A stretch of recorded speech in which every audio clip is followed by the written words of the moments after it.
क्या करते थे साईं बाबा दोपहर में 12 से 1 बजे के आसपास? देखिए, ये बात बताई है साईं बाबा के ही एक भक्त दासगनु महाराज ने।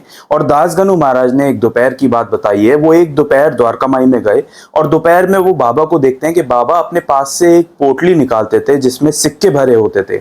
और हर सिक्के कोई अलग अलग वैल्यू होती थी, कोई कम वैल्यू का होता था, कोई ज्यादा वैल्यू का होता था। तो बाबा उन सिक्कों को अपने हाथ में लेते थे और अपने हाथ में रब करते थे। दासगनु महाराज की आंखों देखी लीला है। और वो बताते हैं कि वो इस बात के बारे में पूरी तरह से श्योर तो नहीं हो सकते, पक्के तरह से तो नहीं बता सकते कि बाबा कोई मंत्र पढ़ते थे या नहीं पढ़ते थे, लेकिन उन सिक्कों को बाबा अपने हाथ में रब करते हुए कहते थे और अलग अलग भक्तों के नाम लेते थे, जैसे कि ये काका का है, ये बूटी का है। तो इस तरीके से बाबा जो है अलग अलग भक्तों के नाम लिया करते थे।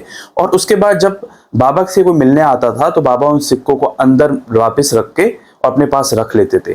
तो कहीं ना कहीं दासगनु महाराज की आंखों देखा लीला है, जिसमें वो बताते हैं कि शायद से ऐसा हो सकता है कि बाबा जो हैं अपने भक्तों के आसपास जो भी नेगेटिव एनर्जी है या उनके लिए जो भी खतरे आगे आने वाले हैं उनको उनसे बचा रहे होते थे।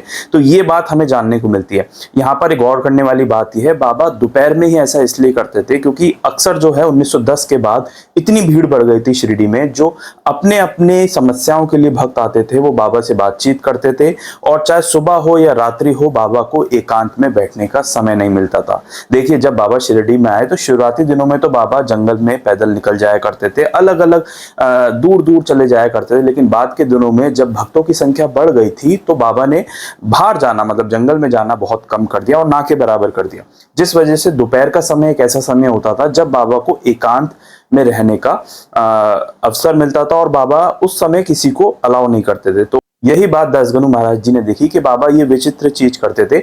और विचित्र तो नहीं, मैं ऐसा मानता हूं कि शायद बाबा जो है अपने भक्तों की निगरानी रखते होंगे कि उनके पास कोई खतरा तो नहीं आ रहा, इसी वजह से। लेकिन ये एक बहुत खास बात हो जाती है क्योंकि दासगनु महाराज बाबा के एक बहुत क्लोज भक्त रहे हैं और उन्हीं ने ये बात बताई थी जो कि बाद में ऑथर्स ने अपनी किताबों में लिखी। अगर आप इसी तरह बाबा से जुड़ी हुई कहानियां जानना चाहते हैं या रियल हिस्ट्री जानना चाहते हैं तो आप इस पेज को फॉलो भी कर सकते हैं। ओम साई राम।